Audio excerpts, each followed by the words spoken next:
As you know, we now live in a time where American parents who want to have a say in the curriculum that their child is exposed to at the public schools they pay for are now referred to as domestic extremists. The FBI actually investigates them for terrorist behavior. What do you do when you're faced with that kind of resistance from your own government? Well, you continue to resist, you continue to persist. There's a book that might help you out. It's called Domestic Extremist, A Practical Guide to Winning the Culture War. And its author, Peachy Keenan, joins us now. Peachy Keenan, thanks for joining us.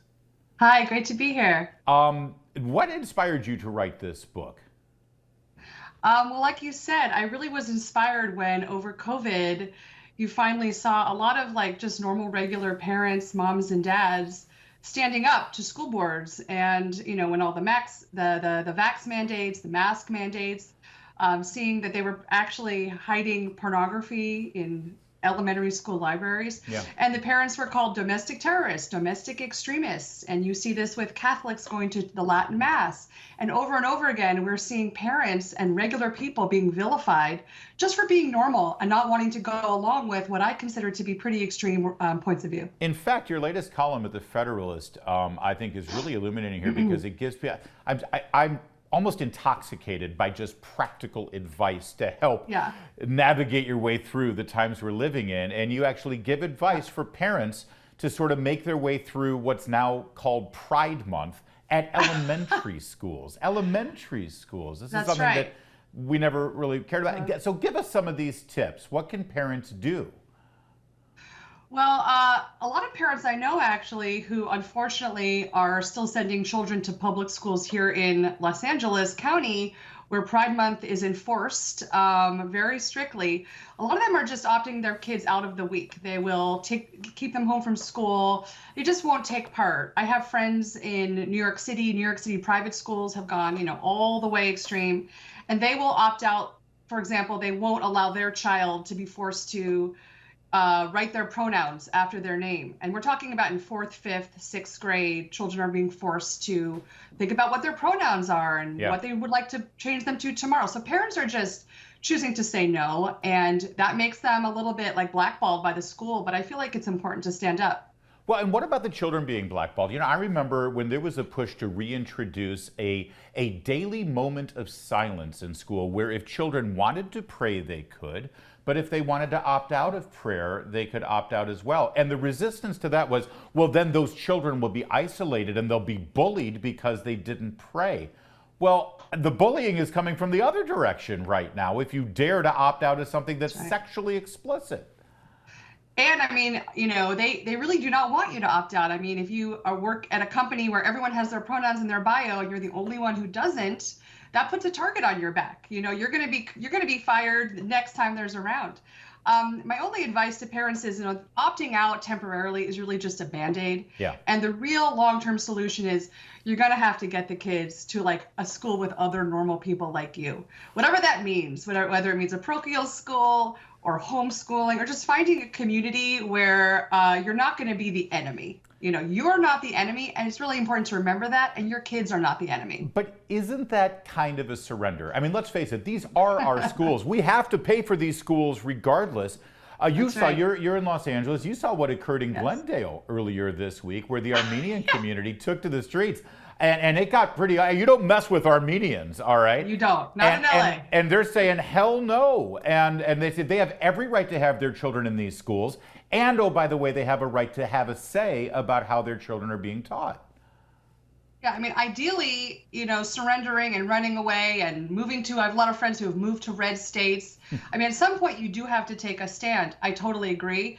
It really just depends on your school district. If there are enough of you to stand up like there are in Glendale, the amount of men and fathers who came out to demand that this stuff is taken out of their schools is very powerful.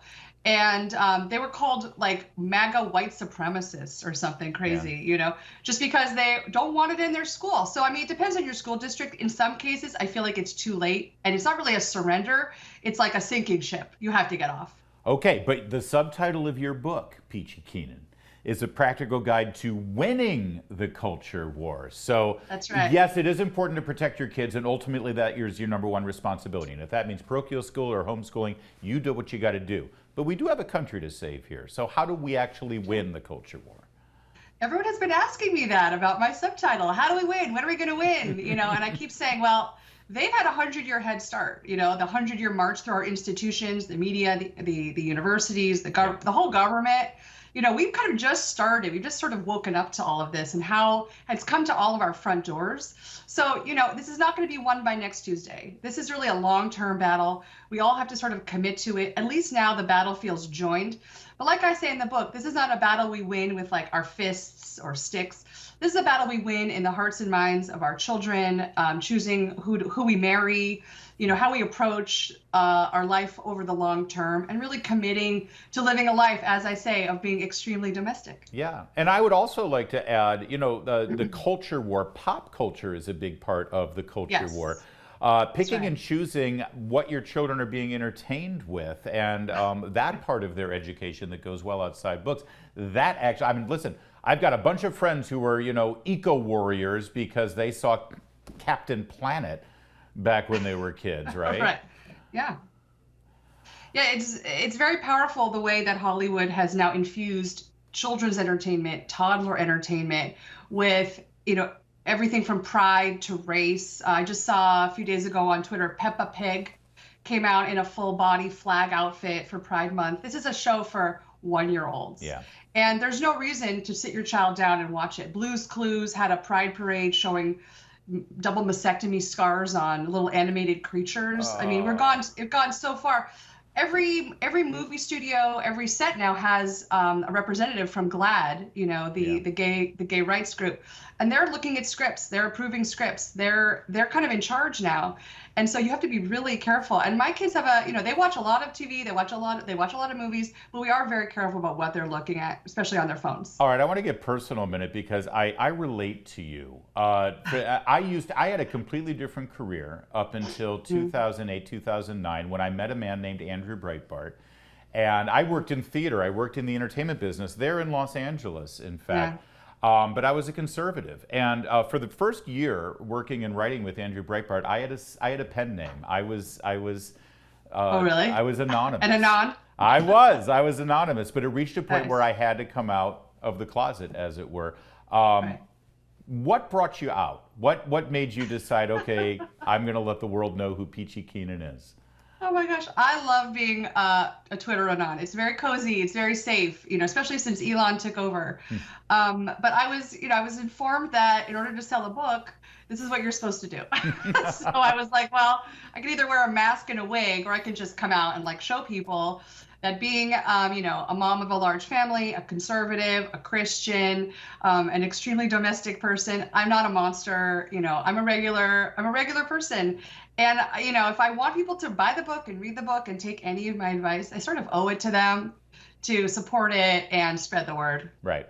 Well, and also, if you're trying to recruit people to fight alongside you, part of it is not to be afraid. You actually have, because, listen, you're not alone. We normal people who are called extremists now, we're actually in the majority in this country. We have to act like it.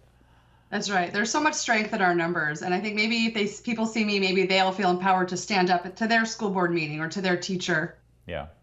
So you're staying in California. You're going to keep fighting the fight there. You haven't decided to surrender. We're not leaving yet. But my friend, I keep looking enviously at my friends who are from red states. Like, do you have room for us at your house? We'll see how long we last. Yeah. I hear you. I was the idiot who left California but then went to D.C. I assure you it's no better. In fact, it's pretty much the same, but without the palm trees. So yeah, without the weather. Out of the frying pan into the fire there. All right, the book is Domestic Extremist. You know you're one too, so you might as well get the book. That's right. A practical guide to winning the culture war. And Peachy Keenan is right. It took a while for them to get this far, so it's going to take a while for us to get back. But part of it is banding together and embracing people who are doing exactly what she's doing. Thank you so much. It's great to meet you. Thank you. You too. Thank you so much. There's more to come on O'Connor tonight. You keep it right here. Don't you go anywhere. It's Salem News Channel.